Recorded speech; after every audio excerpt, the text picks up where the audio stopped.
আলহামদুলিল্লাহ। সুস্থতার বড় দাম। টাকা আছে, বাড়ি আছে, গাড়ি আছে, অসুস্থ জীবনের কোনো মূল্য নেই।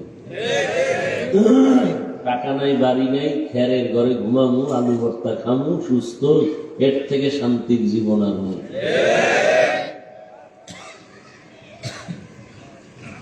পৃথিবীর শ্রেষ্ঠ মজলিস, উলামায়ে আহলে হকের মজলিস, গুনাহ মাফের মজলিস, তওবা কবুলের মজলিস, আশিকিন জাকিরিন শাকিরিনদের মজলিস। হাজারো লাখো মানুষের মধ্য থেকে আল্লাহ আমাদেরকে বাছাই করে এখানে হাজির হওয়ার তৌফিক দান করেছেন। নেয়ামতের শুকর আদায়ার্থে সকলেই দিল থেকে জবান খুলে মহব্বতে পড়ি আলহামদুলিল্লাহ। দরুদ ও সালাম সৈয়দুল মুরসালিন, রাহমাতুল লিল আলামিন, শফিউল মুজনিবিন, খাতামুন নবিয়্যিন, সৈয়দুস সাকালাইন, ইমামুল মুরসালিন, শফিউ আযম, রাসূল আকরাম, রহমতে আলম, নবিয়ুল আরব আল আজম, হাবিবে কিবরিয়া, আশরাফুল আম্বিয়া, সৈয়দুল আম্বিয়া, শফিউ মাহশর, সাকি কৌসর, आका नामदार, मदीना का ताजदार, आफ्ताब नबूवत, फख्र मौजूदा, सैयदुल मखलूक़ात, हजरत मुहम्मदुर रसूलुल्लाह। সবাই পড়লেন না কেন?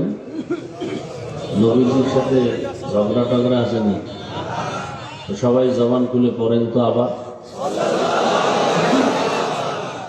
আবার পড়েন। লাভ না ক্ষতি? যত বেশি দরুদ পড়বেন আখিরাতের লাভ তো আছেই, দুনিয়াতে লাভ আরো অনেক বেশি। অন্য আমলের তুলনায় ছোট একটা আমল দরুদ, এটা অনেক লাভ। আপনার ব্যক্তি, পরিবার, সমাজ, ব্যবসা বাণিজ্য, চাকরি, সর্বক্ষেত্রে দরুদের বিকল্প কোনো আমল নেই। বড় দামি একটা আমল। কমপক্ষে প্রতিদিন ৩০০ বার দরুদের আমল করবেন। কতবার? ৩০০ বার। শর্ত দুইটা। ১ নাম্বার শর্ত, দরুদ হতে হবে পবিত্র অবস্থায়। দ্বিতীয় শর্ত হবে নিরিবিলি নির্জনে ধ্যান ও খেয়ালের সাথে দরুদ পড়া। নিরিবিলি সময় কখন? এই রাস্তা আটকান কেন? এই যে জায়গা আছে ভেতরে ঢুকেন, চলাচলের পথ যেন ব্যাহত না হয়। খুব সাবধান, মানুষের ক্ষতি যেন না হয়।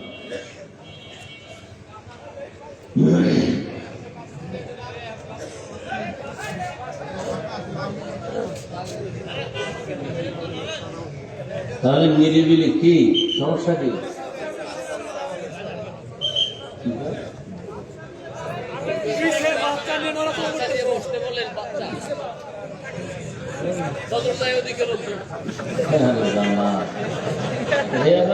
দাঁড়াই বসে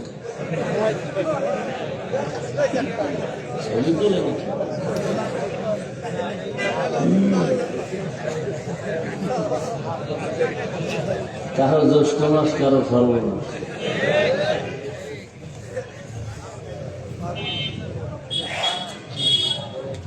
তো দরুদের জন্য শর্ত দুইটা, নিরিবিলি সময় এবং পবিত্র অবস্থায়। নিরিবিলি সময় আমার দৃষ্টিতে ফজরের নামাজের পরে অথবা ঘুমের আগে বিছানায় বসে, এই দুইটাই। তসবিহ একটা হাতে নিয়ে অজু অবস্থায় এমন ধ্যানে পড়া দরুদ, সময় থাকলে নামাজেরটা, সময় কম থাকলে সংক্ষিপ্তটা। কতবার? ৩০০ বার। এই ধ্যানে পড়া যে আমি দরুদ পড়তেছি আর এর সওয়াব ফেরেশতারা রাসূলের কাছে পৌঁছাইতেছে, আমার নাম ঠিকানা সহ।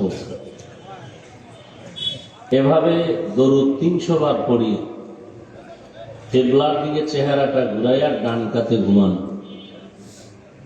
এভাবে লাগাতার এই আমলটা যদি চালু রাখা যায়, ইনশাআল্লাহ শতবার আশা ঘুমের মধ্যেই রসুলের সাথে মোলাকাত হয়ে যায়। আল্লাহ আমাদের তৌফিক দান করেন।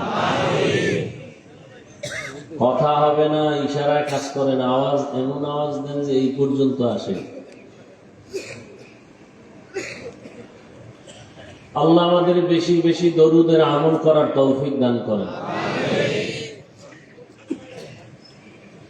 যাদের আয়োজনে আজকের এই মাহফিল, এলাকাবাসী, প্রবাসে যারা আছেন, বিশেষ করে আমার প্রিয় মানুষ জনাব সাইফুল ইসলাম, না প্রবাসে থাকেন, এই মাহফিলকে কেন্দ্র করে আসছেন, বিদেশে কষ্ট করার টাকা পয়সা এই দ্বীনের পথে ব্যয় করতেছেন, তাদের মন মানসিকতা এতটা পিওর, আল্লাহ তাদের এই খেদমতকে দুনিয়া আখেরাতে শান্তি মুক্তির জন্য কবুল করেন। প্রবাসে আমার ভাই বোন যারাই আছেন, আল্লাহ তাদেরকে শান্তিতে, সম্মানে, ইজ্জতের সাথে হালাল ভাবে, হারাম নয়, কি হালাল ভাবে রুজি রোজগারে বরকত দান করেন। অনেকে কামাই করে টাস খেলে, জুয়া খেলে। গতবার সৌদি গেছি, অনেক আমাদের দেশের ছেলেরা খুব দুঃখ করে, বাড়িতে টেলিফোন করে, টাকা নাই, কাজকর্ম নাই, আর ওখানে টাকা কামাই করে জুয়া খেলে। অথচ মক্কায় থাকে, মদিনায় থাকে, নামাজও করে না। কেমন কপাল করে।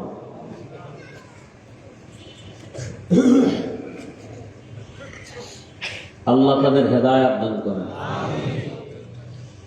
আল্লাহ মাহফিল কিয়ামত পর্যন্ত কায়েম রাখেন।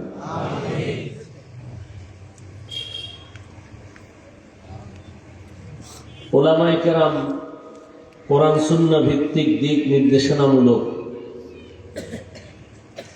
তথ্যবহুল আলোচনা রেখেছেন দীর্ঘ সময়। বাদ মাগরিব তো মোহতারাম ইয়াহিয়া মাহমুদ সাহেব বয়ান রেখেছেন।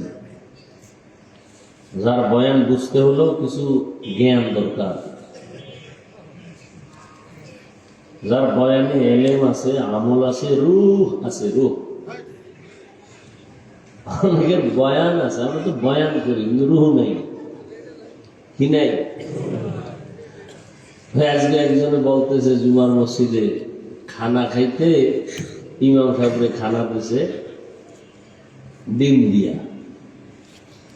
গতকাল তো ডিম দিয়েছে ঠিক, 2-3টা ডিম খানার মধ্যে দিছে, রুহ নেই ডিমের মধ্যে। কি নেই বুঝেন? কি নাই? কুসুম নেই। 3টা ডিম, 3টাই কুসুম নেই। কি বেসালার থেকে আইতে কি মাঝখান থেকে কেউ কবজ করে ফেলাইল কিনা। বয়ান হচ্ছে কিন্তু কি নাই? রূহ নেই। ইয়াহিয়া মাহমুদ সাহেব দামাত বারাকাতুহু, যাকে আল্লামা বললে যথার্থ, এলেমে, আমলে এবং রূহ বয়ানের মধ্যে আল্লাহ হযরতের হায়াতে ইজ্জতে বরকত দান করেন। সমস্ত উলামায়ে আহলে হক, মুরব্বী যারা, সবাইকে আল্লাহ পাক দ্বীনের জন্য কবুল করেন। দোয়া করতে কখনো কৃপণতা করবেন না, এবং বিশেষ করে নিজের থেকে অন্যের জন্য দোয়া বেশি করবেন, এতে আমাদের লাভ বেশি। স্পষ্ট রাসূলের হাদিস, একজনে দোয়া করলো আল্লাহ সবাইকে মাফ করবো, তো একজন ফেরেশতাকে আল্লাহ পাঠায় দিয়ে কি কইছে দেখ, আল্লাহ দোয়া করছে কার জন্য? সারা দুনিয়ার মানুষের জন্য। নিজের জন্য করে না, কথা সাক্ষী থাক। কি কইছে? সবাইরে মাফ করো। আগে আমি ওরে মাফ করলাম। হারাম অভ্যাস খারাপ। আমরা নিজের জন্য খুব গুছাই টুছাই দোয়া করি। ইমাম সাহেবের জুমার দিন কইছে, হুজুর আব্বার জন্য একটু দোয়া করি। মনে মনে নিয়ে টাইট মতো দোয়াটা করলে 1000 টাকা দিয়ে দেবো আমি হুজুরের হাত দিয়ে। হুজুরের দোয়ার মধ্যে আরো 4-5 জনের বাবার নাম বয়ে গেছে, মোনাজাতের মধ্যে আর মাথা গরম হয়ে গেছে। দোয়া চাইলাম আমার বাবার, এটা ভাগ হইয়া গেল এখন 6। আমি তো এই আংশিক দোয়া চাই না, মোনাজাতের ভিতরে মাথা গরম, হাদিয়ার গুল্লি বেরি। শেষ পর্যন্ত 100 টাকা হাতে লইয়া ইমাম সাহেবের দিয়ে এরমই করেন জান। এরকম মূর্খ আছে না? আর একজনের দোয়া চাইছে আমার মা বাবার জন্য, দাদার জন্য দোয়া করবে। তো হুজুরে দোয়া করছে, আল্লাহ এক ভাই দোয়া চাইছেন তার দাদার জন্য, আমি মাফ করে দিন। মোনাজাতের ভিতরে মাথা গরম হয়েছে, নাম কইল না কেন? আল্লাহ তো ঠিক পাইবে না কোন দাদা, এই নামে তো কত মানুষ আছে বাংলাদেশে। এরকম কিছু মূর্খ আছে না? জানা যায় গেলি কিছু পণ্ডিত আছে, মূর্খ পণ্ডিত। ইমাম সাহেবের হুজুর কি বাংলা নিয়ত কম কয়নি? বাংলা নিয়ত কিসের? কিসের নিয়ত? রসুল বাংলায় কথা বলছে, তো তুমি বাংলা নিয়ত পাইছো?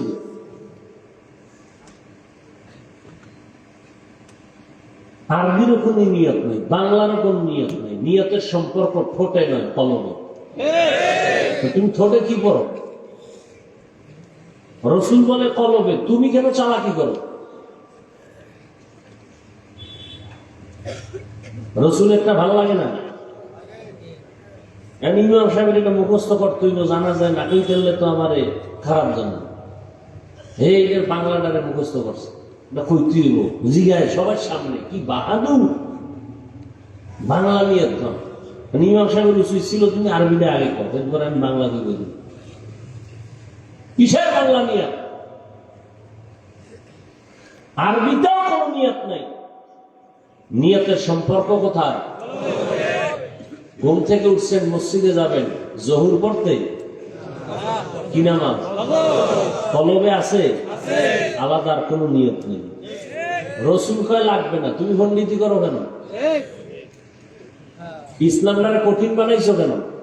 সহজ জিনিসটারে কঠিন করছো কেন?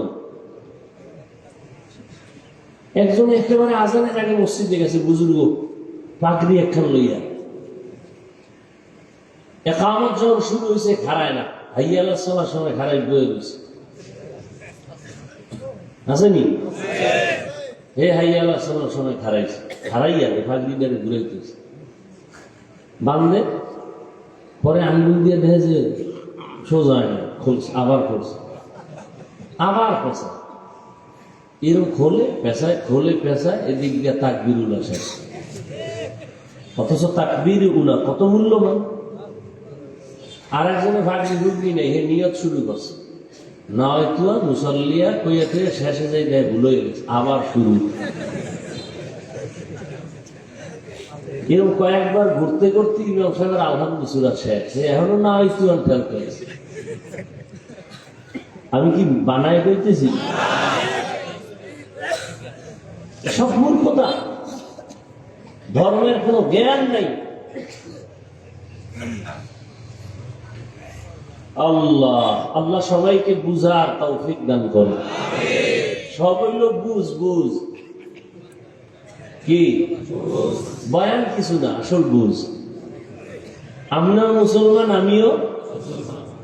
আপনাদের আল্লাহ আমার আল্লাহ, আপনাদের নবী আমার নবী, আপনাদের কোরআন আমার কোরআন, আপনাদের কাবা আমার কাবা, আপনাদের ধর্ম আমার ধর্ম, আপনাদের কালেমা আমার কালেমা।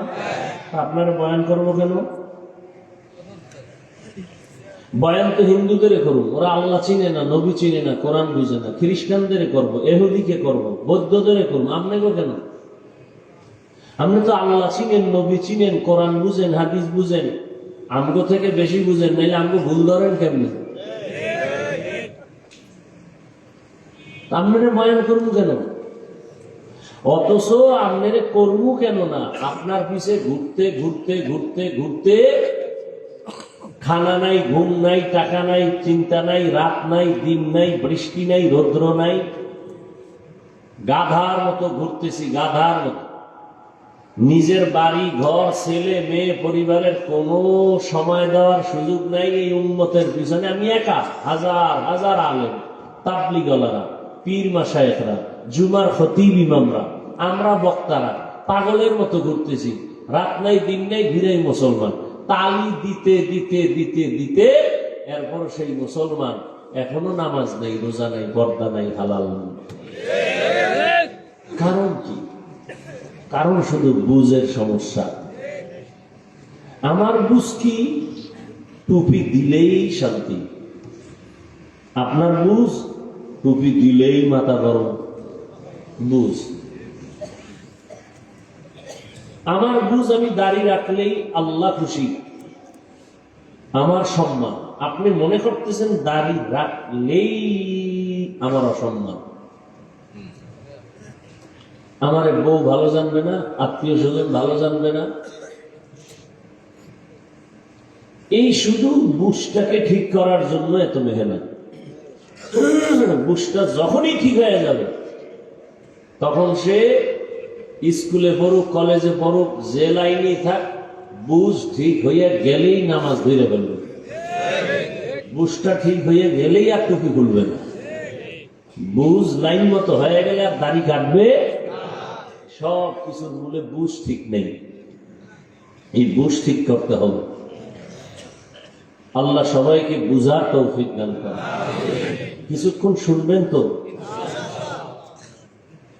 না উঠা বসা করবেন আর ঘুমাইবেন? বাঙালি তো রাত্রে ঘুমায় না। পৃথিবীর বহু বছর ধরে চক্রান্ত করে জাতিকে পেরেশান করে দিয়েছে বেঈমানরা এই মোবাইল হাতে দিয়ে।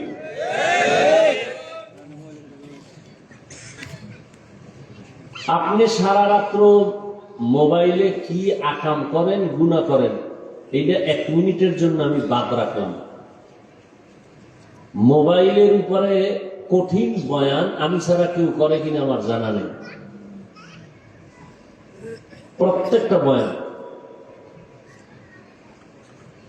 আজকে আমি ওই সাইডটা যাবো না, শুধু একটা পয়েন্ট যেটা আমার অন্য টাইমে আমি এই পয়েন্টটা বলি না, হঠাৎ জেহেনে আসছে, এখন আসছে। কোনদিন মোবাইলের বয়ানকালে আমার এই পয়েন্টটা আসে না, যেটা এখন এইমাত্র আসছে আমার জেহেনে। সেটা কি? আপনি মোবাইলে ভালো জিনিসই দেখেন, কথার কথা। ফলাফল কি হলো? আপনি সারা রাত মোবাইল দেখছেন, গুনাহ করেন না, বুঝলাম। সারা রাত্র আপনি ঘুম মারছেন নি? হ্যাঁ মারছেন, বাস, আর কিছু লাগবে না। পৃথিবীর সমস্ত চিকিৎসা বিজ্ঞানীরা একমত, সমস্ত চিকিৎসা বিজ্ঞানী। ওদের কথা বলি কেন জানেন? আমাকে হুজুরকে আপনারা পছন্দ করেন, শুনেন ঠিক, কানের উপর দিয়ে একটা মাছি উড়ে যায় এরকম মনে করেন। এই জন্য ওদেরটা তো মানবেন, কারণ ওরা তো আপনাদের খালতো ভাই, প্যান্ট শার্ট টাইওয়ালা। ওই চিকিৎসা বিজ্ঞানীরা, সমস্ত চিকিৎসা বিজ্ঞানীদের একমত, পৃথিবীর মানুষের সুস্থ থাকার জন্য শ্রেষ্ঠ মহা এক ঔষধ হলো রাতের ঘুম।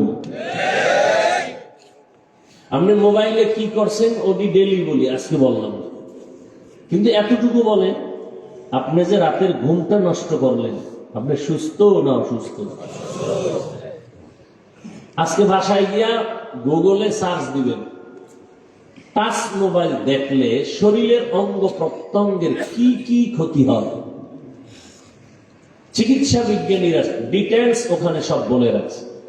কিডনি দুর্বল হয়, হার্ট দুর্বল হয়, ব্রেন দুর্বল হয়, চোখের পাওয়ার নষ্ট হয়, কানের পাওয়ার নষ্ট হয়, এরপরে চরিত্র নষ্ট। তাহলে আপনি রুহু থাকবে, দেহ থাকবে না, পঙ্গু হবেন হবেন ভাব। দেখেন না, এখন স্টকের রোগ বাইরে গেছে, ডাক্তার কা কোনো রোগ নাই, হঠাৎ করে মরে গেছে। কারণ কি? কয় হঠাৎ রোগের মরণ, নতুন একটা রোগ আছে, হঠাৎ রোগ।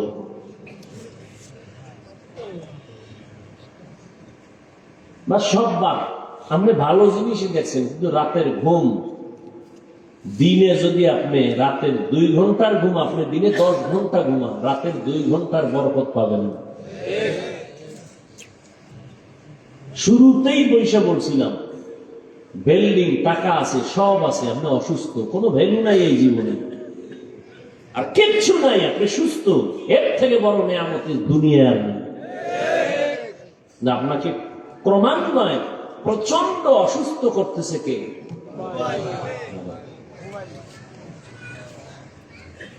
বাস জ্ঞানী কপাল বুঝ থাকলে এতটুকুই যথেষ্ট।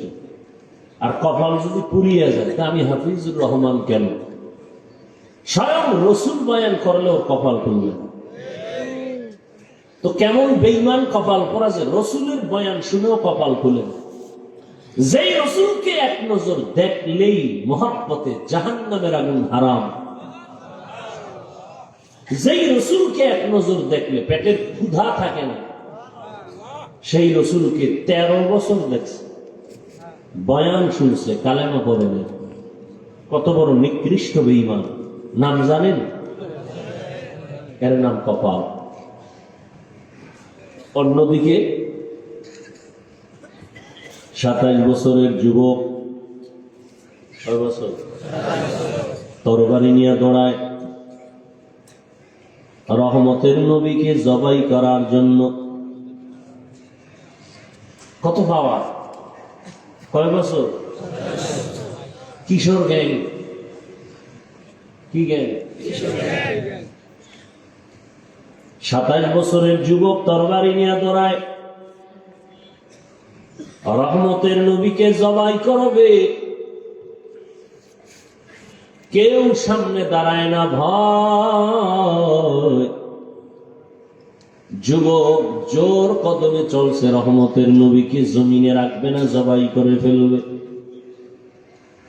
তরবারিটা নিয়ে রহমতের নবীর সামনে গিয়া চেহারা যখন দেখেছে, তরবারি ফেলে বলে, নবী মাফ করে দেন, কালেমা পড়ায় দেন। এর নাম কপাল। 13 বছর বয়ান শুনছে, কালেমা পড়ে না।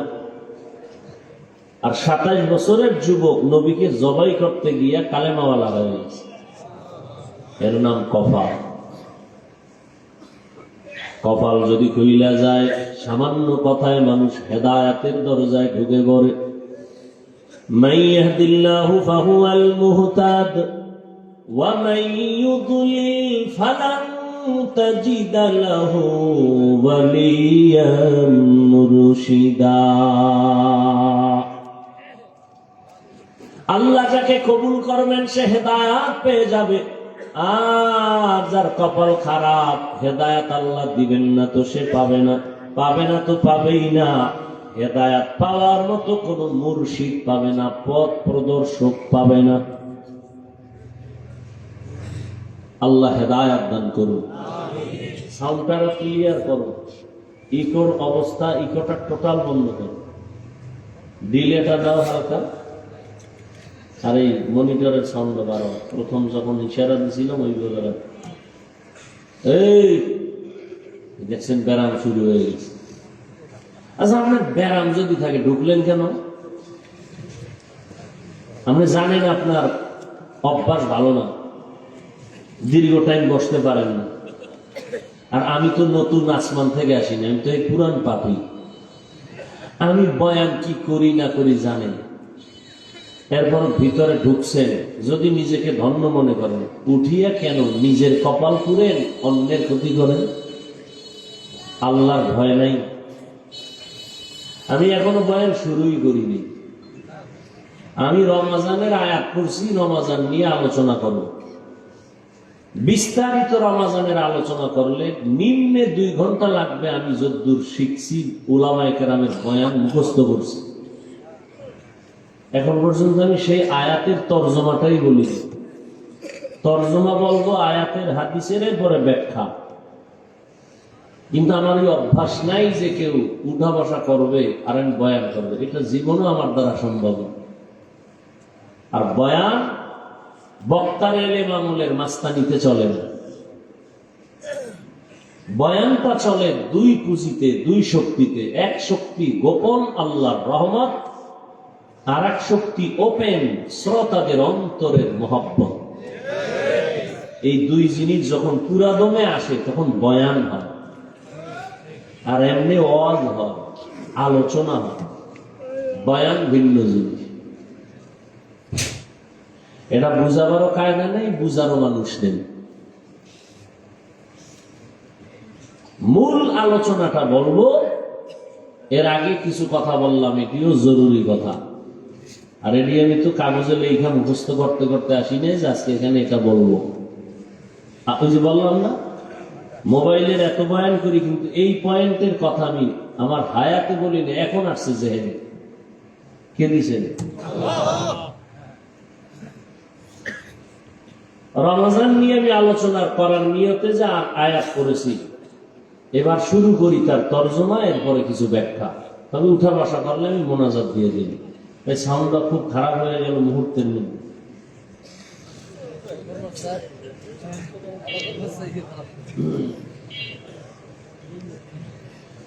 ইয়া আইয়ুহাল্লাযীনা আমানু, হে দুনিয়ার মুমিন, কুতিবা আলাইকুমুস সিয়াম, তোমাদের উপরে রমজানের রোজাকে ফরজ করা হয়েছে। কামা কুতিবা আলাল্লাযীনা মিন ক্বাবলিকুম, যেমনি ভাবে তোমাদের পূর্বদের উপরেও ফরজ করা হয়েছিল। কেন? লাআল্লাকুম তাত্তাকুন, যাতে করে তোমরা তাকওয়া অর্জন করতে পারো, আল্লাহর ভয় অন্তরে জমা করতে পারো। হাদিসে কুদসি আল্লাহ বলেন, হে নবী, উম্মতকে বলে দেন, আস-সাওমু লি ওয়া আনা আজজি বিহি, রোজাদারকে বলে দেন, এই রোজাদার, রোজাটা আমি আল্লাহ, আর এই রোজাদারের পুরস্কার আমি আল্লাহ নিজেই। এবার ব্যাখ্যা শুনুন। রোজা এমন, রমজান এমন দামি একটা মাস, আল্লাহ পাক রব্বুল আলামিন রমজানের নামটা আল্লাহ কোরআনে নিয়েছেন। শাহরু রমাযানাল্লাযী উনজিলা ফীহিল কুরআন হুদাল লিন-নাস ওয়া বায়িনাতিন মিনাল হুদা ওয়াল ফুরকান। রমজান এমন একটা মাস, যে মাসে আমি কোরআন অবতীর্ণ করেছি সারা দুনিয়ার মানুষের হেদায়েতের জন্য। আমি আল্লাহ কোরআন দিলাম, রমজানে দিলাম। এই কারণে রমজানের বরকত, রহমতের নবী হাদিসে বলেন, সাইয়্যিদুশ শুহুর শাহরু রমাযান, 12 মাসের মধ্যে মাসের সেরা সরদার যেই মাস, সেটা রমজান। রহমতের নবী বলেন, রমজানের আগে এখন আজকে পর্যন্ত যে মাস চলতেছে শাবান, কালকে দিন চলবে শাবান, চাঁদ দেখা গেলে শুরু হবে রমজান, এর আগের মাস চলে গেল রজব। নবী বলেন, রজব আল্লাহর মাস, শাবান আমি মুহাম্মদের মাস, রমজান আমার উম্মতের মাস। এত নবী, সবাই তো নবী, সবাই তো রাসূল, তবে আমার আখিরি নবীর মতো কেউ না। সব 12 মাস তো সবই আল্লাহর বানানো, নামও আল্লাহ রাখছেন, তবে রমজানের মতো কোন মাস না। সমস্ত নবীর উম্মতি তো উম্মত, তবে মুহাম্মদের আখিরি উম্মতেরা অন্যের মতো না। এদের এত দাম, আল্লাহর দেয়া কিতাব, তাওরাত আল্লাহর দেয়া কিতাব, জবুর আল্লাহর দেয়া কিতাব, ইনজিল আল্লাহর দেয়া কিতাব, তবে কোরআনও কিতাব, তবে একটা কিতাবও কোরআনের মতো না। সবই তো নবী, তবে আমার নবীর মতো কেউ না। বছরে সবই তো 12টা মাস, তবে রমজানের মতো কোনো মাস না। রমাজান বড় দামি, কিতাবের মধ্যে কোরআন দামি, নবী রসুলদের মধ্যে আমার নবী দামি, মাসের মধ্যে রমাজান দামি। আল্লাহ নবীর জন্যই রজব আসা মাত্রই আল্লাহর কাছে দোয়া পড়তেন, আল্লাহুম্মা বারিক লানা ফি রাজাব ওয়া শাবান ওয়া বাল্লিগনা রমাজান। আয় আল্লাহ, রজবে আমাকে বরকত দান করেন, শাবানে আমাদের বরকত দান করেন, হায়াতটা বাড়াইয়া রমাজান পর্যন্ত পৌঁছাইয়া দেন। খেয়াল করতেছেন কি?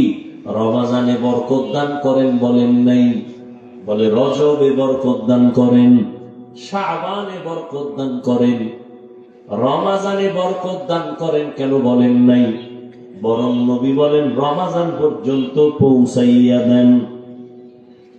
হায়াত যদি কম থাকে রমাজান পর্যন্ত পৌঁছাইয়া দেন, মরণ যদি হয় রমাজানেই যেন হয়। রজবে নবী বরকত চাইলেন, শাবানে বরকত চাইলেন, রমাজানে বরকত দেন কেন বলেন নাই? বলে রমাজানে এমন বরকতের মাস, যেই বরকত গুলো সীমাহীন। আমি হাওয়ার উপরে চাই না, আমি পৌঁছাইয়া দেন ওই রমাজানে। আমি নিজে কাজ করে করে করে করে আমি বরকত নিতে চাই। সুবহানাল্লাহ। কত কষ্ট করেছিলেন ইয়াতীম নবী এ রমাজানে, ইবাদতে রাত কাটিয়ে দিতেন, কি হবে উম্মত বিনে। কত কষ্ট করেছিলেন ইয়াতীম নবী এ রমাজানে, ইবাদতে রাত কাটিয়ে দিতেন, কি হবে উম্মত বিনে। আমরা তো সেই নবীর উম্মত, কেমনে দাও তার সিনাতে আঘাত। মরণের ভয় নাই কি তোমার, কি হবে যে শেষের গতি। ভুলবো না ভোলা যায় নাকি মাহে রমজানের স্মৃতি। ভুলবো না ভোলা যায় নাকি মাহে রমজানের স্মৃতি। এ মাসের কত ফাজিলত জানো কি মুসলিম জাতি। ভুলবো না ভোলা যায় নাকি মাহে রমজানের স্মৃতি। আল্লাহর সেই পবিত্র কালাম মহাগ্রন্থ আল কুরআন, কি মহিমা এ মাসেই হয়েছে তার আগমন। আল্লাহর সেই পবিত্র কালাম মহাগ্রন্থ আল কুরআন, কি মহিমা এ মাসেই হয়েছে তার আগমন। এক নেকে শতুর রহমান, দেন নফল ফরজ সমান।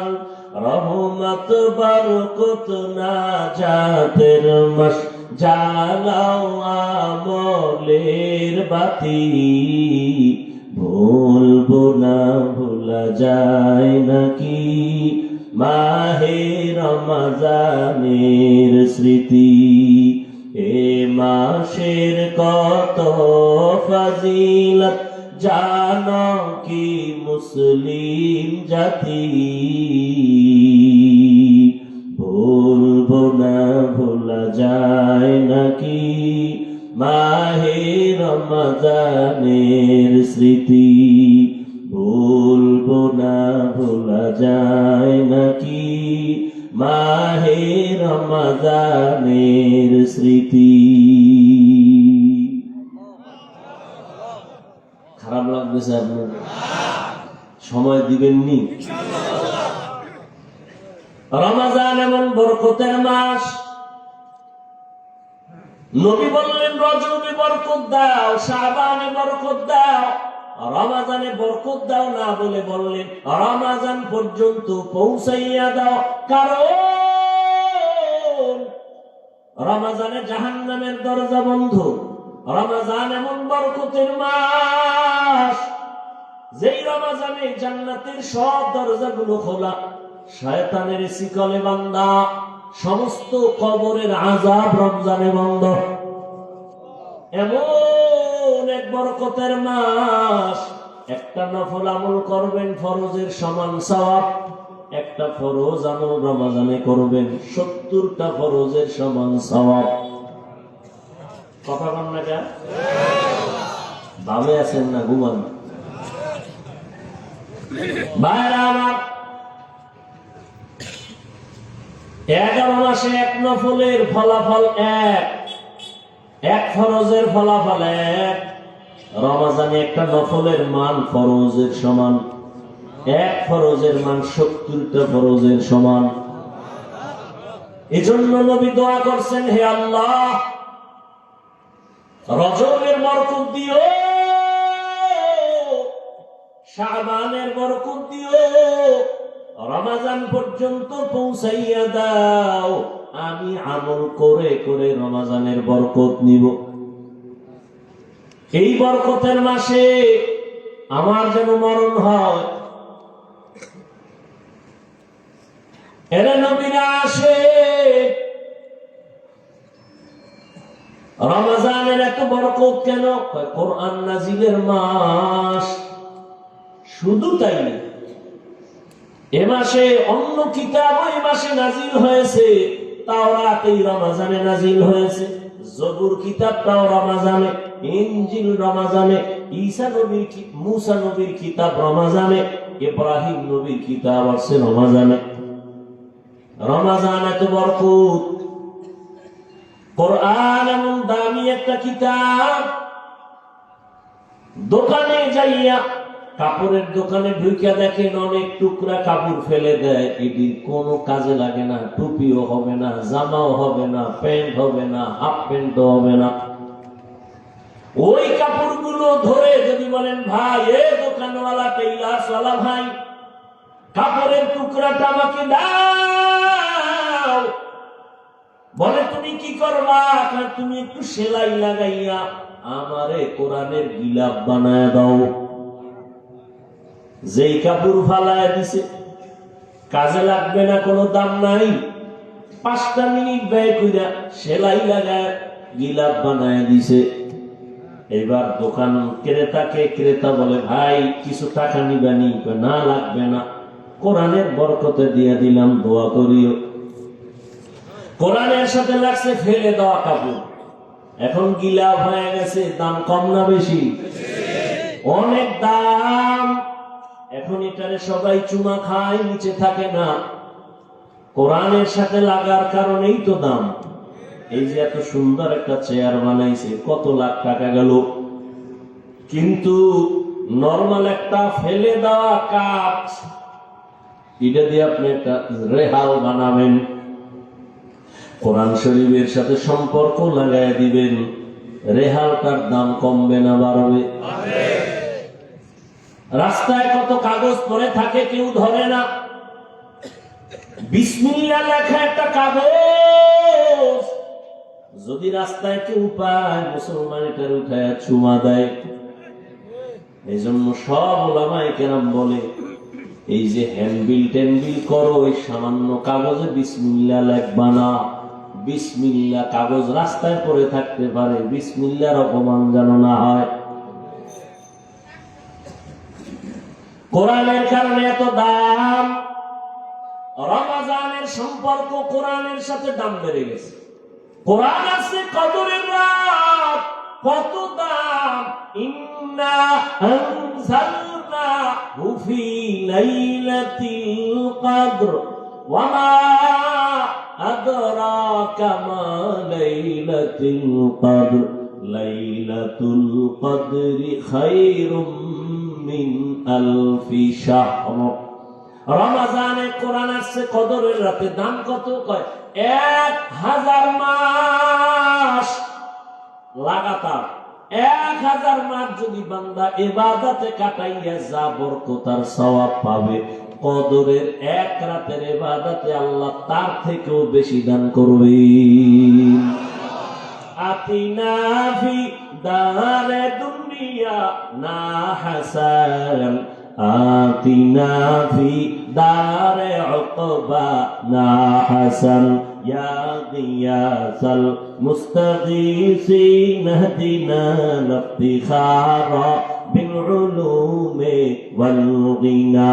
हर गोरी देने को तू तैयार है, जो न मांगे उससे तू बेजार है। আপনাদের এই অঞ্চলে বিল্ডিং এর অভাব নাই, কিন্তু একটা বিল্ডিং এর ওই পরিমাণ দাম নাই কোরআনওয়ালা টিনের ঘরের যেই দাম। ঠিক নেই? আমি হাফিজুর রহমানের কোন মূল্য নাই, কিন্তু আপনারা জানেন এই মাঠে বওয়ার পরে কেউ খানাও দিবে না, গাড়ি ভাড়াও দিবে না। আপনারা চুপচাপ বসে বয়ান শুনতেছেন, এটা আমার বাহাদুরি করার কিছুই নেই, সব কোরআনেরই বরকত। এই কালামে জিন্দা কুরআনে হাকিম, হিকমতে লা ইয়াজালাসতু কাদিম।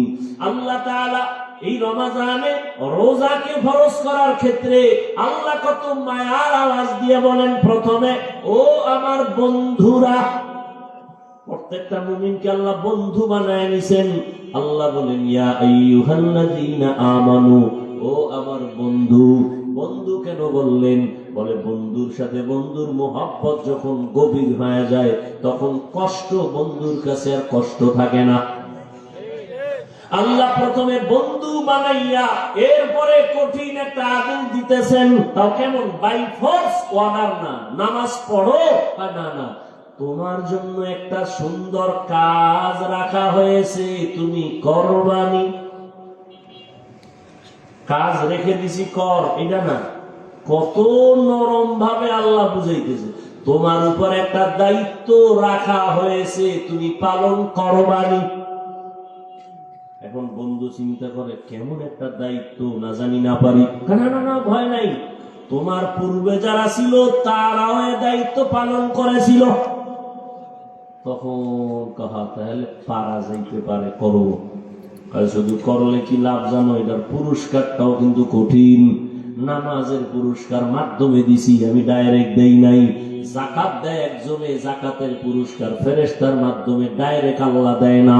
কিন্তু রোজার পুরস্কারটা কেমন আল্লাহ পাক বলে, নবী জানায় দেন, কিয়ামতের দিন কোটি কোটি মানুষের সামনে আমি আল্লাহ রোজাদারকে ডাইরেক্ট সামনে দাঁড়াইয়া আমি নিজের কুদরতি হাতে পুরস্কার দান করব। অথবা আর এক ব্যাখ্যা হলো, এই কোন পুরস্কার নাই, রোজাদার তোর পুরস্কার আমি আল্লাহ নিজেই। অর্থাৎ আমি তোর হয়ে গেলাম, তুই আমার হয়ে করতেই মনে চায়। কখন 2 ঘন্টা হয় টেরও পাই না। আর বহু জায়গায় বসলে বয়ান খুঁজি, কি কমু, ভাবসাব কেমন জানি তেমনই।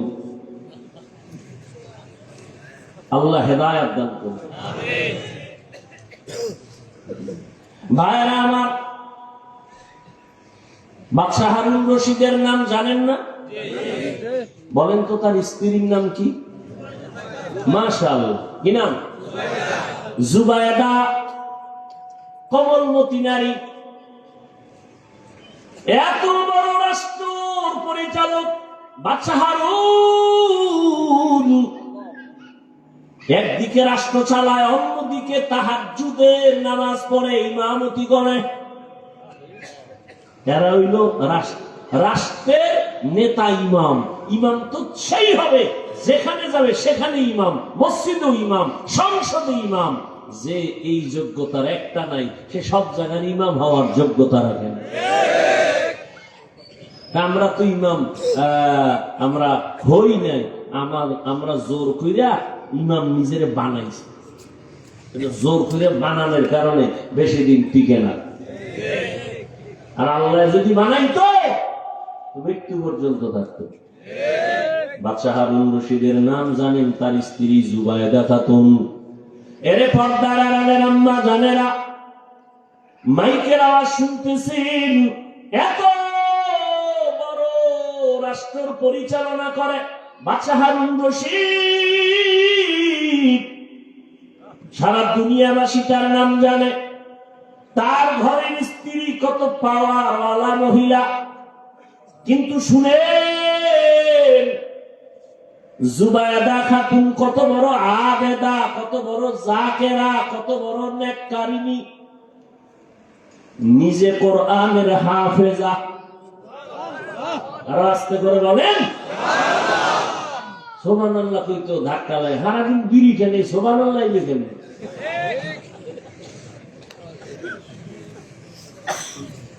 মরাটার মারো কেন, লড়ে কেন? এতগুলি মানুষ একটা সুবহানাল্লাহ কইল, সামনে ছিদ্র হয়ে যাওয়ার কথা। নিজের ছিদ্র অনেক খবর।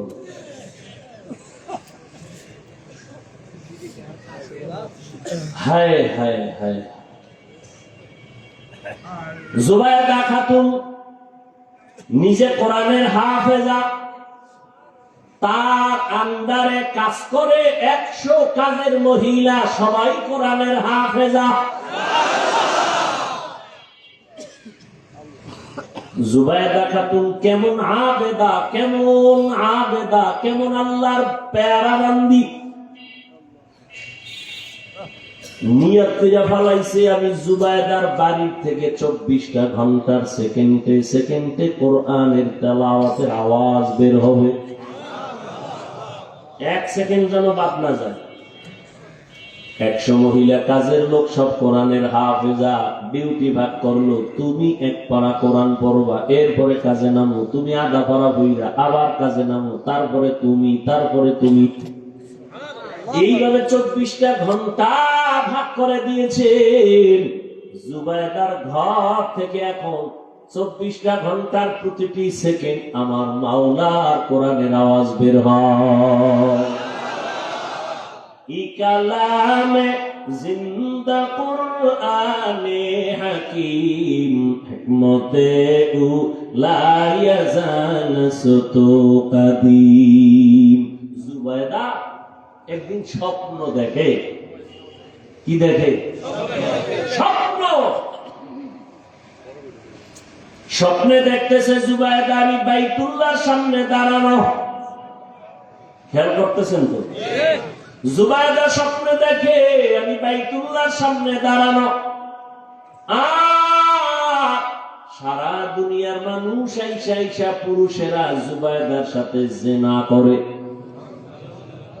কত কঠিন স্বপ্ন। এত বড় বুজুর্গ আবেদা জুবায়দা, স্বামীও সেই বুজুর্গ, স্বপ্ন দেখে কোথায় দাঁড়ানো বলেন? বাইতুল্লাহর সামনে দাঁড়ানো। জুবায়দা দেখে সারা দেশের মানুষ,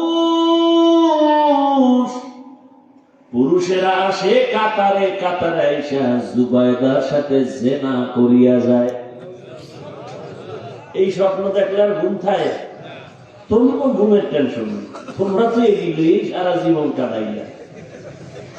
সারা রাত মোবাইলে জেনা জেনা জেনা, চোখের জেনা, কানের জেনা, হাতের জেনা, জবানের জেনা। তোমার জন্য এটি কোনো দোষ না।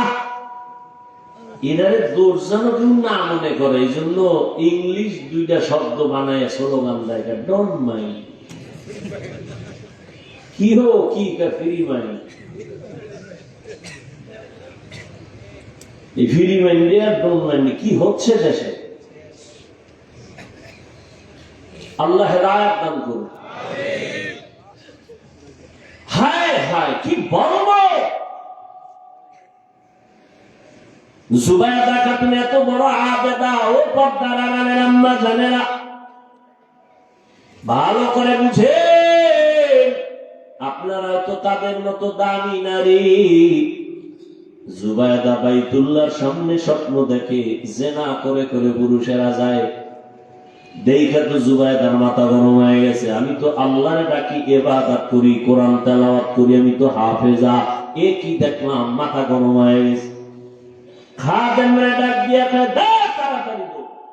স্বপ্নের ব্যাখ্যা তো সবাই করতে পারবে না, এবং স্বপ্ন দেখে সবার কাছে বলাও যাবে না, নিষেধ।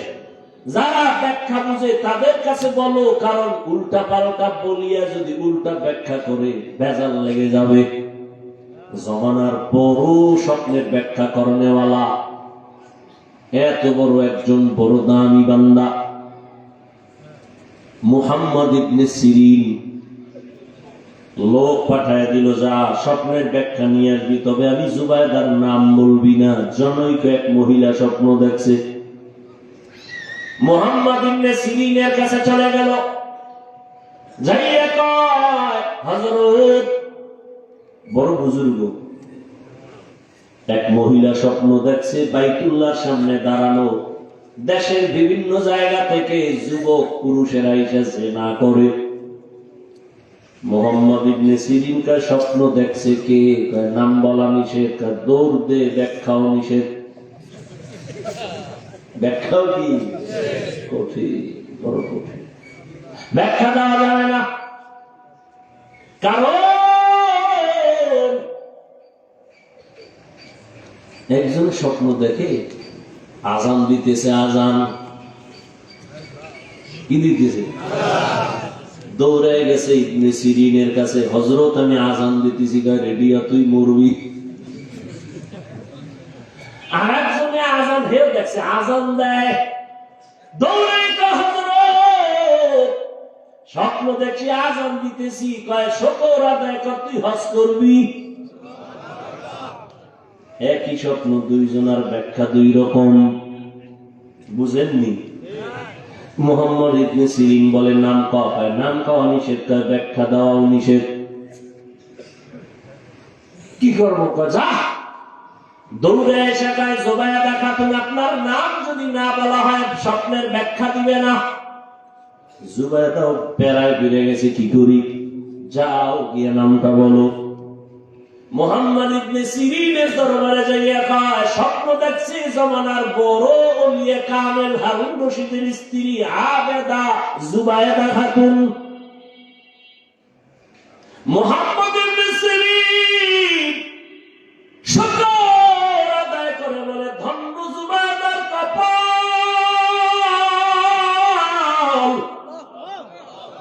জুবাইদার কপাল ধন্য।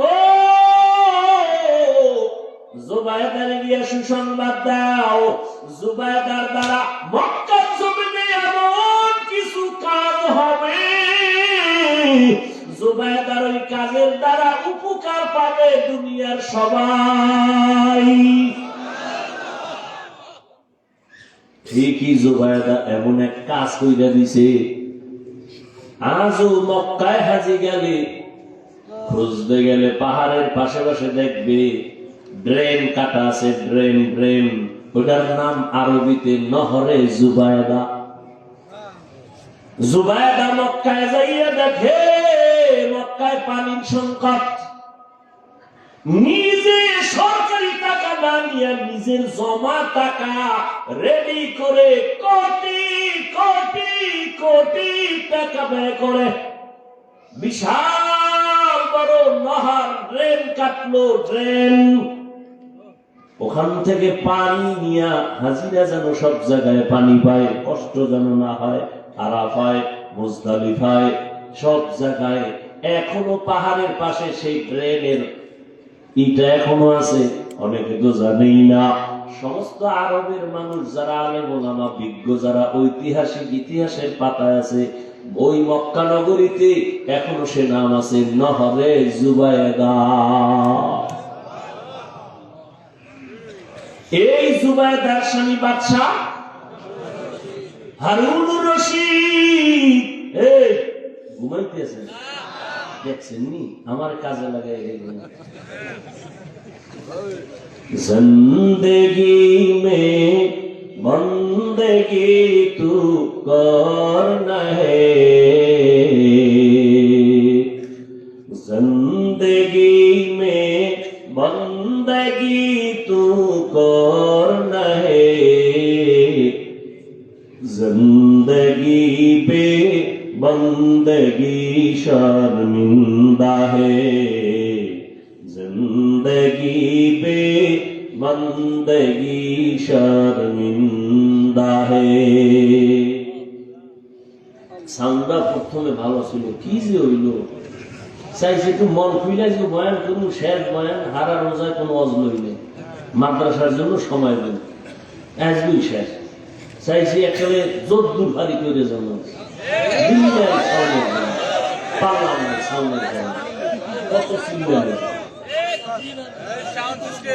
শুরুতে মোটামুটি ছিল কি যে হইল আল্লাহ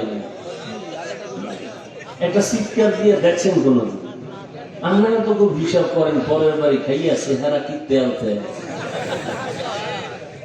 হ্যাঁ ভাই দাওয়াত আলহামদুলিল্লাহ আপনার বাড়ি কয় নাউজুবিল্লাহ কি খুশি না একজন এটা কোনো ব্যাপার তো বাড়ি ঢুকছে চোখ অন্ধকারে একটা সিলিয়ানি দিয়া আর মাথা ধরে গেছে দরজা খোলার লেগে ধাক্কাইতে ধাক্কাইতে ফজর পর্যন্ত খালি দরজা ধাক্কাইছে অন্ধকারে সকালে দেয় জানালা ফেলছে দরজার এই এক চিৎকারে চান্দি গরম হয়ে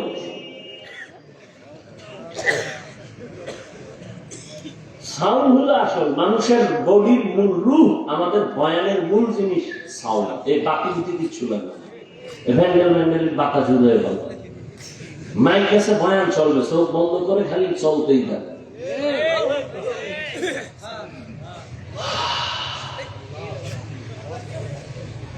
यहाँ हम सब मुसाफिर दिल ना लगा আজকে অন্য কোনো ওয়াজও রাখিনি প্রতিদিন তো কমপক্ষে দুইটা কাইলে দুইটা বসে দুইটা সারা ওয়াজ চলবেই নিম্নে দুইটা লইতে মান্যত করা বুঝলেন না তুমি 10টায় দেওয়া বয়ান আমি ওই ঘাস কাটবো আমার মাদ্রাসা চালাইতে তো তোমার তো বলা যাবে না তুমি আমার 10 লাখ দাও তো কষ্ট করে 2-4টা কইরা মানুষ যদি হাদিয়া দেয় দিয়া সংসার মাদ্রাসা শিক্ষক ছাত্র হালাল ভাবে আমরা তো আকাম করি না সিনেমা হল করি না গাঞ্জা খাওয়াই না মানুষের ক্ষতি করি না মাদ্রাসা এখন একটা জায়গা লইছি 15 কোটি টাকা দাম মাদ্রাসার সামনে বিশাল এক মাঠ মালিক দিতে চায় না বহু বাহানা করে 70 লক্ষ টাকা দিয়ে মোটামুটি আটকাইছে কিছু সাইনবোর্ড লাগাও আলেম ওলামা 100 জন আইনে এরপরে দোয়া করানো মাঠে সাইনবোর্ড ফালাইয়া এরপরে মানুষের কাছে কিছু চান না রসুল চাইছেন আমিও চান এটা সুন্নাত টোটাল 20 কোটি টাকার একটা প্রজেক্ট মাথায় নিয়ে ঘুরতেছে 70 লক্ষ টাকা মোটামুটি দেওয়া হয়েছে আল্লাহ শুকর ও টাইম দেবে কিছু পেরেশান এত টাকা কই পান আবার অন্তরের বুঝায় মাওলায় দিলে সময় লাগে বাংলাদেশ বলে গরিব কোন চোরে কয় গরিব দেখছেন টাকা কেমনে বাইরে কলা গাছের বিক্রি দিয়ে টাকা টাকা চাইলে দিয়ে একজন সাধারণ মানুষের টাকা বলে 184 কোটি সাধারণ মানুষ কামাই গেছে যেমন কামাইছে এমন আবার গেছি হায় হায় হায় হায় ভাইরা আমার তো বাদশাহ হারুন রশিদ ভাই নিছে সফরে কই যাইব তার সাথে তো উজির থাকে উজির বুঝেন না বডিগার্ড না কি এর গার্ড হ্যাঁ কোনো গার্ড মাঠ লাগে আমও না গার্ড লাগে বডিগার্ড বডি গার্ড আবার বডির মধ্যে গুলি মারে। হারুন রশিদ যে দেখে রাস্তার পাশে এক বুড়া একটা ফলের গাছ লাগায়, খুব কষ্ট করে ঘামায় গেছে। বাদশা হারুন রশিদ বুড়া করো কি? ফল গাছ লাগাই। লাভ কি যে কষ্ট করো, ঢাকা বাংলা রোজের মধ্যে ফল হইল কবে? বহুত দিন পর। তোমার বয়স কত? মরণ্য অবস্থা। কষ্ট করো কেন? আরে বুঝো না, আমার পূর্বপুরুষরা গাছ লাগাইছে, ফল আমরা খাই, আমরাও গাছ লাগাই যাবো, এরপরে যারা আসবে ওরা ফল খাবে। বুড়ার কথাটা সুন্দর না?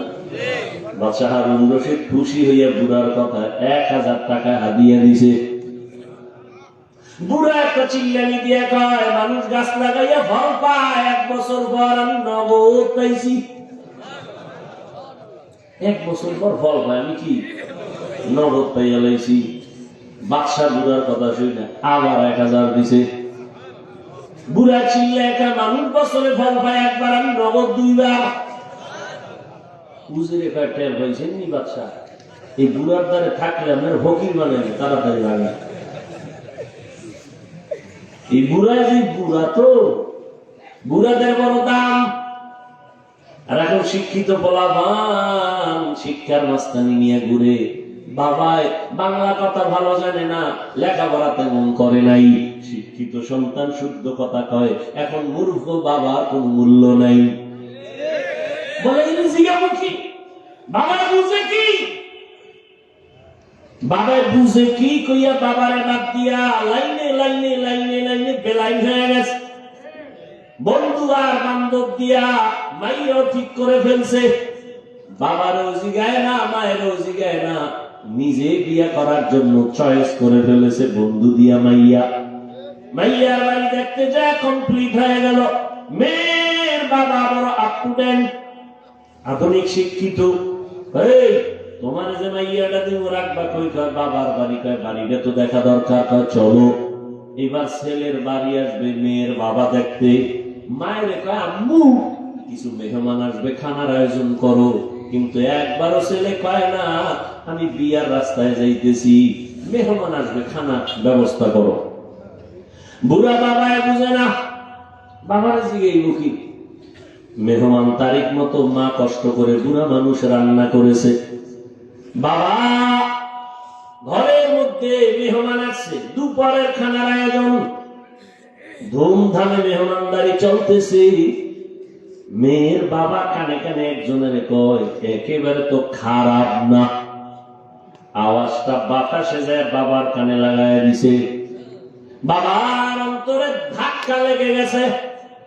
বাবা ঘরের ভিতরে গিয়া চোখে বালিশ চাপা দিয়ে কান্না করে।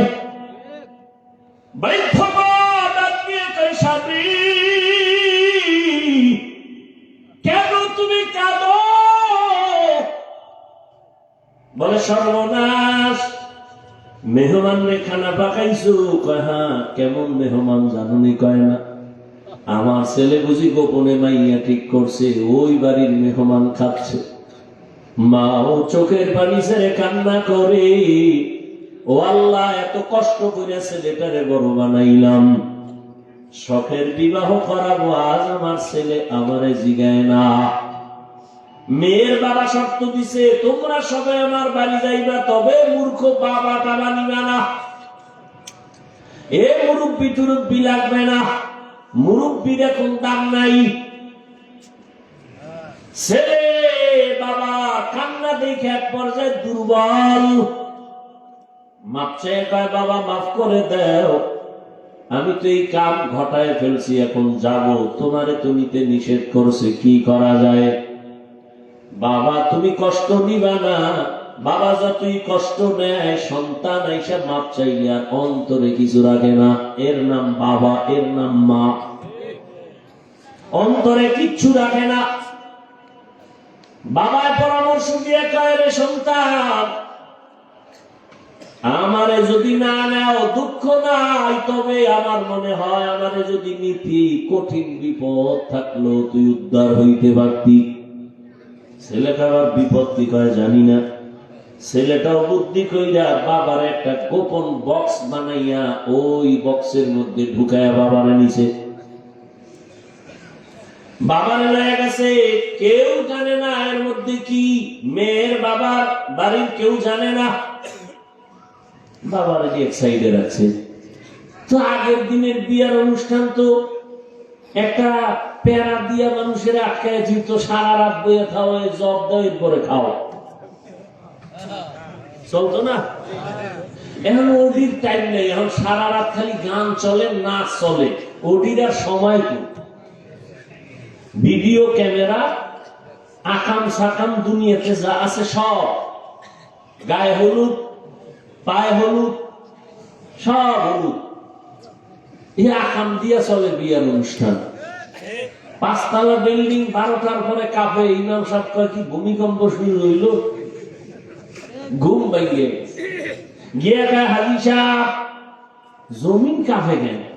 কেন আমরা দাওয়াত পান না? আমার মাইয়া গায়ে হলুদ চলে ছাদের উপরে। হাজি সাহেব ভিআইপি প্যাকেজের হাজি।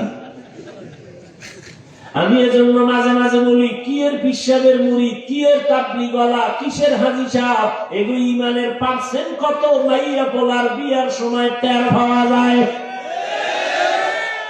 টের পাওয়া যায়নি? ইমানের পাওয়ার কত? উপরে গিয়ে কিচ্ছু লাগবে না, যৌতুক হারাম।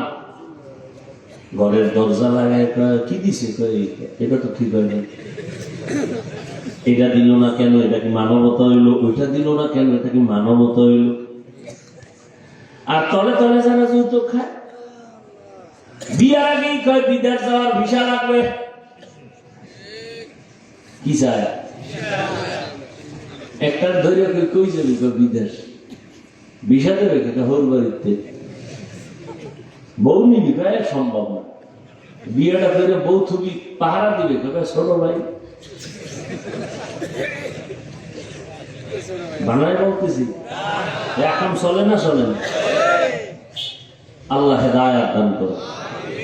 যৌতুক যারা দেয়, যারা নেয়, যারা সহযোগিতা করে, সবাই ডাকাত, সবাই জালেম, সবাই চোর, সবাই ফকিন্নির বাচ্চা, সবাই ছোট লোক, সবাই ইতর, সবাই নারীর দুশ্মন, রসুলের দুশ্মন, ইসলামের দুশ্মন, দেশের দুশ্মন।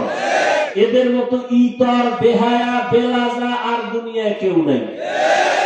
আরো দিয়ে একটা শব্দ থাকলে শিখায় দে, কই দেখিনি ওগো লাজ হয়।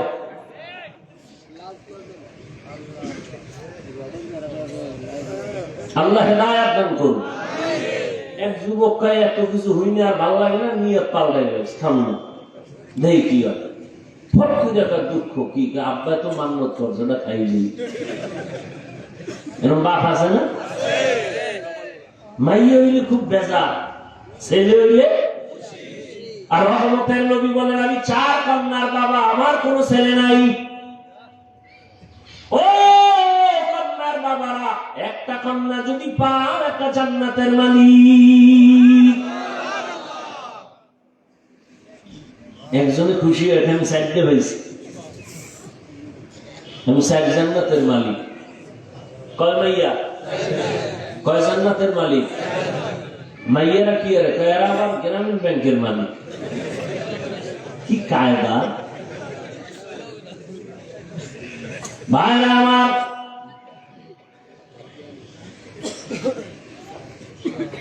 হারুন রশিদের ঘটনা দিয়ে বুঝাইতে চাই, আসল মালিকের সাথে যখন সম্পর্ক হয়ে যাবে, তখন আর পুরস্কারের কোন লিমিট থাকে না। ঠিক আমার মালিকের সাথে যত বন্ধুত্ব হয়ে যায়, তখন আর কোন আলাদা পুরস্কার নাই। আল্লাহ কয়, রোজাদার আমি আল্লাহ তোর নিজের পুরস্কার হয়ে গেলাম, আমি আল্লাহ তোমার হয়ে গেলাম, তুমি আমার হয়ে গেছ। তোমার কোনো ভয় নাই। এই রমজানের মাধ্যমে তুমি তাকওয়া অর্জন করো, গুনাহ থেকে নিজের কন্ট্রোল করো। রোজার দ্বারা তাকওয়া যেই পরিমাণ অর্জন করা যায়, অন্য আমলের দ্বারা এই পরিমাণ অর্জন করা যায় না। রোজার মধ্যে বড় আমল দুইটা, এক হলো তারাবির নামাজ আর এক হলো রোজা। এর নবীর উম্মতের দল, এই মাসে আর একটা সুন্দর আমল হলো কোরআনের তেলাওয়াত। আমি আগেই বলছি, মনে থাকলে আবার বলেন, রমজানে একটা নফলের দাম কি একটাই না ফরজের সমান? একটা ফরজের দাম 70টার সমান। ও এলাকার মুসলমান যুবক বাবারা, মা বোনেরা, বৃদ্ধ বাবাজিরা, আগামী রমজান পাওয়ার গ্যারান্টি আছে? অতএব আমার অনুরোধ, এই রমজান যারা পাইছেন, পাবেন, আপনারা এই সময় নষ্ট করবেন না, নফল ইবাদত ছাড়বেন না। নফল ইবাদতের মাধ্যমে দাম কি হবে জানেন? কিয়ামতের দিন ফরজ আমলের যত ঘাটতি হবে সব নফল দ্বারা পূরণ হবে। অথচ আপনাকে কে জানি বয়ান দিছে নফল লাগে না, অথচ স্পষ্ট হাদিস, ফরজ আমলের ঘাটতি পূরণ হবে নফল আমলের দ্বারা। রমজানে একটা নফল ফরজের সমান। এই রমজানে নফল ছাড়বেন কেন? ও তারাবি পড়নেওয়ালা বাবারা, আপনারা নফল যত পারেন বাড়ায় পড়বেন। কমপক্ষে 20 টাকার জন্য তারাবি হয়। 8 রাকাত নিয়ে কেউ দ্বন্দ্বে যাইয়েন না, কোনো দূরত্ব নাই। ইবাদত আল্লাহর জন্য করবেন। যদি কেউ ওয়াদাই করে ফেলেন যে আমি 8 রাকাতের বেশি তারাবি পড়ব না, তার কাছে আমার মোহাব্বতের আওয়াজ হলো, ঠিক আছে মেনে নিলাম, আপনি 8 রাকাতই তারাবি পড়েন, তবে বাকি 12 রাকাতও পড়েন, নফল হিসাবে পড়েন। দেখবেন এই সওয়াব আর আগামী রমজানে আপনি পাবেন কিনা গ্যারান্টি নাই। অথবা রমজান পাইছেন, আপনি অসুস্থ, লাভ কি? ওই দেখেন না, একদল রমজান আইলেই বিপদ, মনে হয় অসুস্থতা বেড়ে গেল। আছেন এরকম কিছু? মানে আজকে কেতাবে দেখছি, বড় এক বুজুর্গ পাকিস্তানের হাকিম আক্তার সাহেব রহমতুল্লাহ লেখছে, কি লেখছে জানেন? এক এলাকার মানুষ একেবারে আওয়াম, শিক্ষিত না, অনেক হুজুরে গেছে ওয়াজ করতে, রমজান আইতেছে রেডি হও। এরা বুঝে না রমজান কি। হুজুর এটা কি? এটা আইলে ফজরের আগের থেকে সন্ধ্যা পর্যন্ত না খায় খাওয়া লাগে। এটা আবার কোন গজব? হারাদিন না খাইয়ে কহ পানি না, পানিও না, কয় কি পানিও পান করতে না। এই বিপদের লাগে তো মোকাবেলা করতে হবে। এবার হুজুর এটা আইবে কোন দিক দিয়ে? পশ্চিম দিক দিয়ে। তাই কবে? 29 শাবান, শাবানের 29 তারিখ। টাইম কোন সময়? সূর্য ডোবার পর। কাজ ঠিক আছে, বুঝলাম। হুজুরে বয়ান করে গেছি, সবাই রেডি, লাঠি বানা। এই এলাকায় রমজানের ঢুকতে দেওয়া হবে না, যত যুদ্ধ লাগুক, সারাদিন রাখায় রাখবে, আমাকে পানিও খাইতে দিবে না, ওরে এই এলাকায় ঢুকতে দেওয়া হবে না। 29 শাবান কবে? গণ 2 পাইছে। এবার কইছে হুজুরে ওই সূর্য ডুবার পরে পশ্চিম দিক দিয়ে রমজান আইবে। এরা সবাই পশ্চিম দিকে রেডি, লাঠি টাডি নিয়ে। ঠিক সূর্যটা ডুবার পরেই দেখে একজনে উট লইয়া আইতেছে, উটের রাখা। এই হুজে দেখা যায় বোধ হয় আল্লাহ সামনে আগা যাইয়া ধরে রেখে, তোর নাম কি? আমার নাম রমজান আলী। পাওয়া গেছে। হুজুরের তের কথাই কইছে, রমজান আলী এবার ফিডা, হারে ফিডা গণ ধোলাই, এটা মায়ের মুড় খাইয়া দম, এটা জানে না যে আমার কি লেগে ফিডা দম ফিডে ফিডে কইছে, এই এলাকায় ঢুকলে তো রুহু আল্লাহ রাখেন না, খবরদার তুই অন্য দিকটা দৌড়া, এলাকায় ভুলো আমি। ঠান্ডা মাথায় সবাই আছে। হুজুরে কয়েকদিন পর আবার বয়া দিয়েছে রোজার পরে। কেউ ভাই রমজান কেমন কাটলো? হুজুর রমজানের মাইরা আল্লাহর শুকর, আমি এলাকায় ঢুকতেই দিই, বহু দূরে যাচ্ছে। এই বিপদ, এই এলাকায় ঢুকতে দেওয়া হবে না। কিছু মানুষ এই রমজান আইলেই আমার অসুস্থতা বেড়ে যাবে, গ্যাস বেড়ে যাবে। অথচ পৃথিবীর সমস্ত চিকিৎসা বিজ্ঞানী একমত, মানুষের সুস্থতার জন্য আল্লাহ দেওয়া সর্ববৃহৎ এক ঔষধের নাম রোজা। আমাকে হুজুর গুড়া বাদ দাও, এমনি তোর কানে ঢুকবে না, ওটা ওই যে নাকের উপরে একটা মশা উইরা যায় এইরকম হুজুর বোকা। চিকিৎসা বিজ্ঞানীদের কথা কি করবা? সমস্ত চিকিৎসা বিজ্ঞানী একমত, মানুষের জীবনের সুস্থতার মহা এক ঔষধ হল রোজা। গত বছর হিন্দু এক ডাক্তার বিশাল এক আর্টিকেল লেখছে ফেসবুকে, আমাকে একজনে দেখেছে, বিশাল রোজার কি শরীরের উপকার কি কি। এই জন্য রসুল শুধু রমাজান না, প্রত্যেক সোমবার বৃহস্পতিবারে রোজা রাখছেন। রোজা রেখে একটু কষ্ট লাগবে, দেন পর অভ্যাস হয়ে গেল, শান্তি আর শান্তি। 3 দিন খাইবেন, 1 দিন রোজা, পুরো খানা দানার বডি ব্যালেন্সে চলে আসবে। আবার 2 দিন খাইবেন, আবার রোজা, পুরো বডি ব্যালেন্স। সুস্থতার জন্য রোজা, বিকল্প কোন ঔষধ নাই। আর এক ঔষধ রাতের ঘুম। রোজা যারা রাখবেন এখন কি উপায়? আফসুস, আপনিও মুসলমান, আমিও মুসলমান, আপনার আল্লাহ আমার আল্লাহ এক, নবী এক, কোরআন এক, কাবা এক, ধর্ম এক।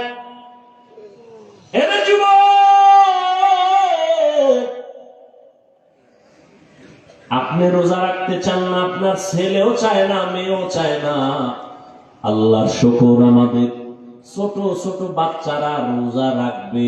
সাহারিতে যদি না উঠাই, পরের দিন খায় না, রাগ কইরা উঠাইলাম না কেন? আর আপনার 20 বছর ছেলে মেয়ের বয়স রোজা রাখে না। আম্মা জান মাঝে মাঝে করো 2-1টা রোজা রাখবি, বাবা এটা খবরদার রোজা রাখায় না, চেহারাটা নষ্ট হয়ে যাবে। ওই আব্বাজানকে জিজ্ঞাসা করি, সারা রাত মোবাইল চালাইয়া যে ছেলেটার চেহারা নষ্ট হলো, বলেন কোন মেডিসিন দিয়া ভালো করবেন? এখনো অনুরোধ করে বলছি রে যুবক, ও পর্দার আড়ালের আম্মা জানেরা বোনেরা, ও বৃদ্ধ বাবাজি, কয়দিন আর দুনিয়ার বাহাদুরি। চোখের সামনে কত লাশ, কই আমরা যে নবীর আদর্শ মেনে টুপি পরলাম, দাড়ি রাখলাম, নামাজ পড়ি, পর্দা করি, হালাল খাই, কই আমাদের তো সম্মান কমে নাই, না খাইয়াও মরি নাই। করোনার সময় স্কুল বন্ধ, কলেজ বন্ধ, চাকরি বন্ধ, ব্যবসা বন্ধ, ফ্যাক্টরি বন্ধ, কিন্তু কোরআনওয়ালাদের একটা মাদ্রাসাও বন্ধ হয় নাই। আপনি মাস্ক লাগাইছেন, ট্রিপল মাস্ক, মরবেন না করোনার ভয়ে। আর এই দেশের লাশগুলো করোনার লাশ, হুজুরেরা কান্দে নিল, জানাজা পড়াইলো, গোসল করাইয়া দাফন করলো, একজন হুজুরেও করোনায় মরে না। এরে আমার কলিজার যুবক বাবারা, আল্লাহ সম্মানের মালিক, ও এলাকার ভাইরা, ও যুবক বাবারা, এতক্ষণ আমি যে বয়ান করতেছি, আমি একবারও কিন্তু আপনাদের বলি না আমার মতো টুপি লাগাও, স্কুল ছেড়ে মাদ্রাসায় যাও। আমি কওমি মাদ্রাসার সন্তান, তোমরাও যাও। আমি তাবলীগের লাইনের সন্তান, তুমিও তাবলীগে যাও। একবারও বলি নাই আমি পীরের মুরিদ, তুমিও পীরের কাছে যাও। একবারও বলি নাই। বরং আমি বলতে চাই, যুবক তুমি স্কুলে পড়ো, আমি হাফিজুর রহমান তোমাকে ধন্যবাদ দিয়ে গেলাম, দোয়াও করে গেলাম। তুমি স্কুলে পড়ে ডাক্তার হও, কলেজে পড়ো, ভার্সিটিতে পড়ো, তুমি ইঞ্জিনিয়ার হও, প্রফেসর হও, তুমি একজন সাংবাদিক হও, ওসি ডিসিএসপি হও, আমি দোয়া করে গেলাম, অন্তর থেকে বলছি।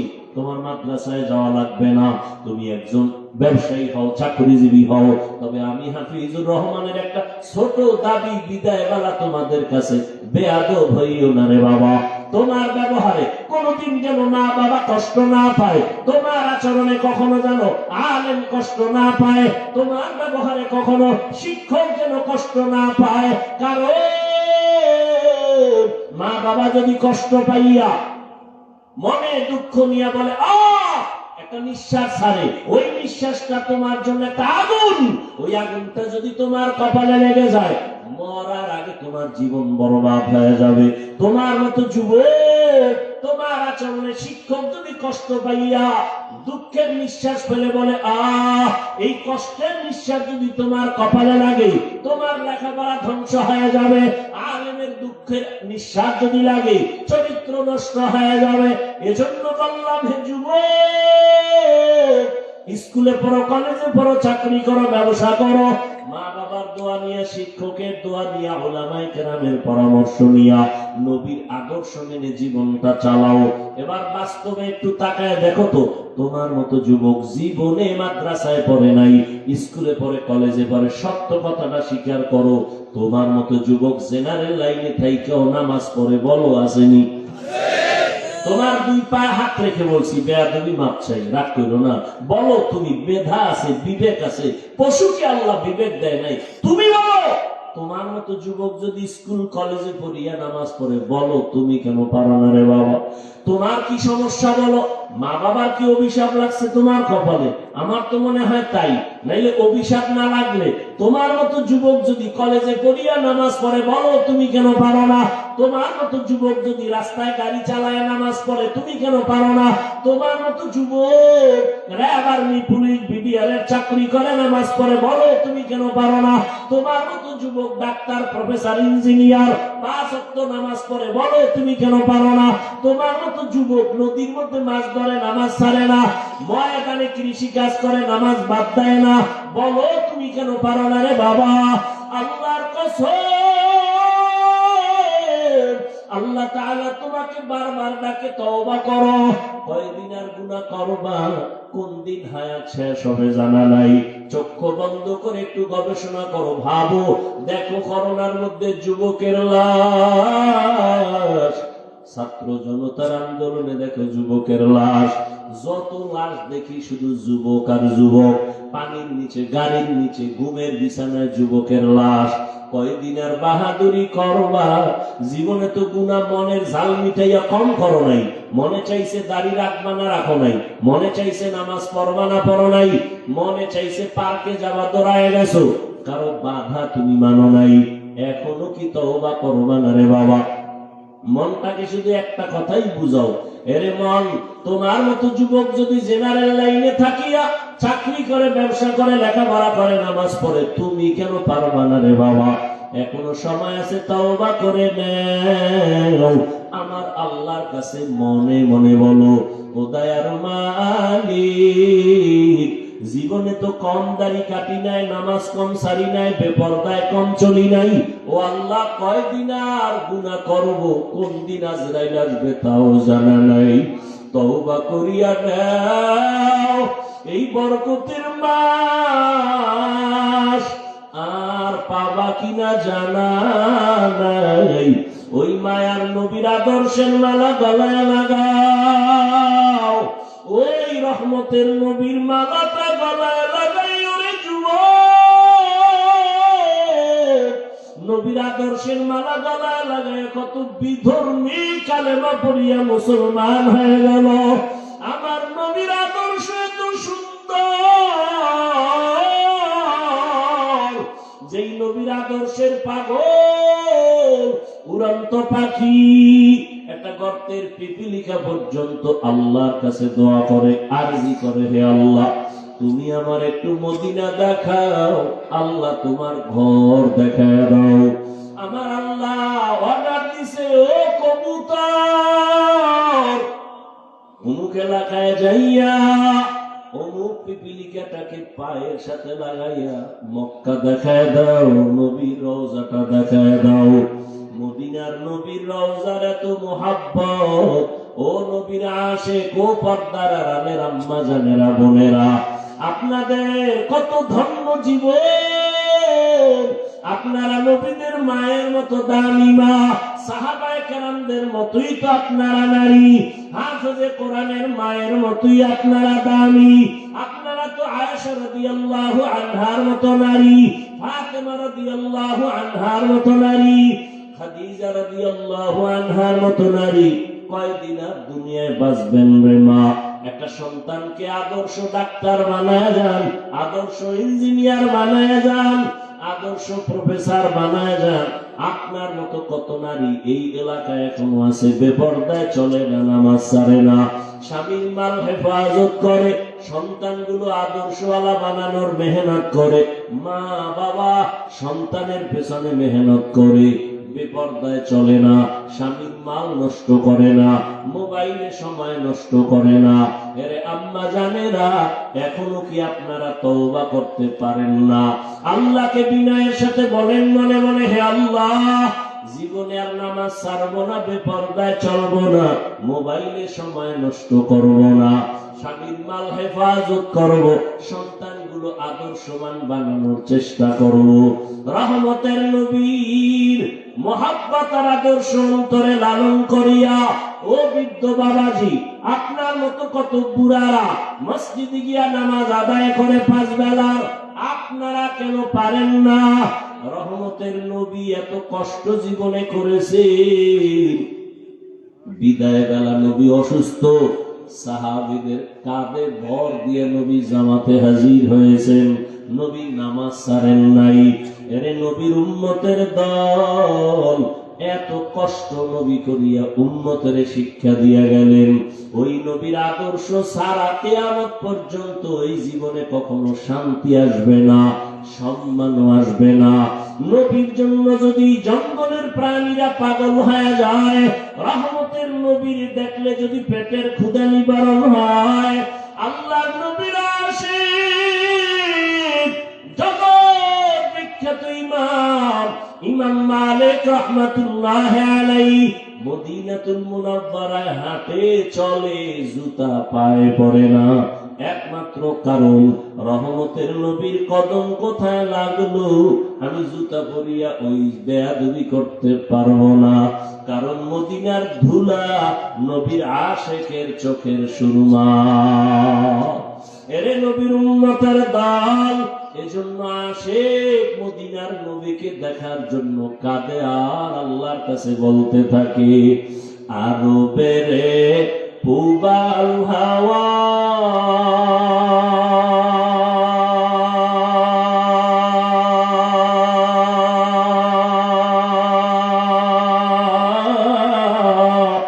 পশ্চিমে করে সুধাওয়া,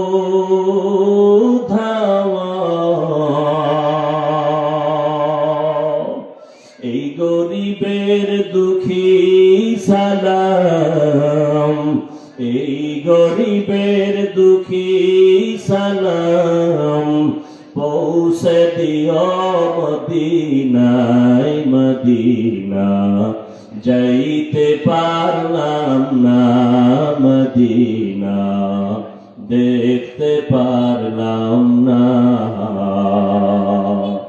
আমি অসহায় তাই এত দূরে রই, আমি অসহায় তাই এত দূরে রই, শুধু সালাম জানাই, মদিনা যাইতে পারলাম না, মদিনা দেখতে পারলাম না।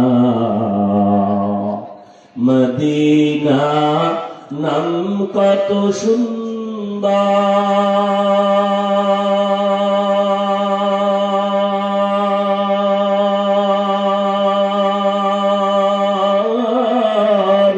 মদিনা কেরে সেবন্ত,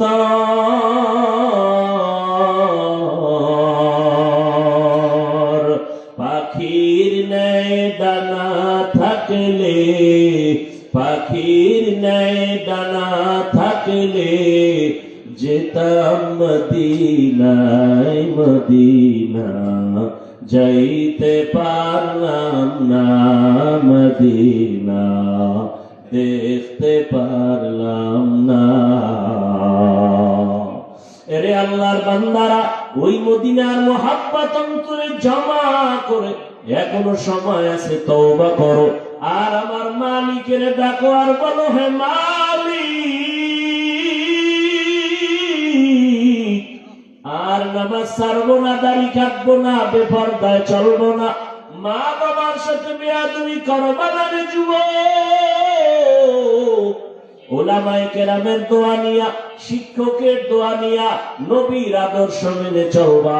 মরিয়া গেল আর নামাজ ছাড়বা না, রোজা ছাড়বা না, গুনাহ করবা না। তওবার নিয়ত যদি অন্তরে থাকে রে যুবক, যাদের অন্তরে তওবার খাঁটি নিয়ত আছে, দুটো হাত আমার আল্লাহকে দেখাইয়া দাও। আয় আল্লাহ, হাতগুলো কবুল করে নেন, তওবা কবুল করে নেন, তওবার উপরে মজবুত হইয়া চলার তৌফিক দান করেন, আমিন।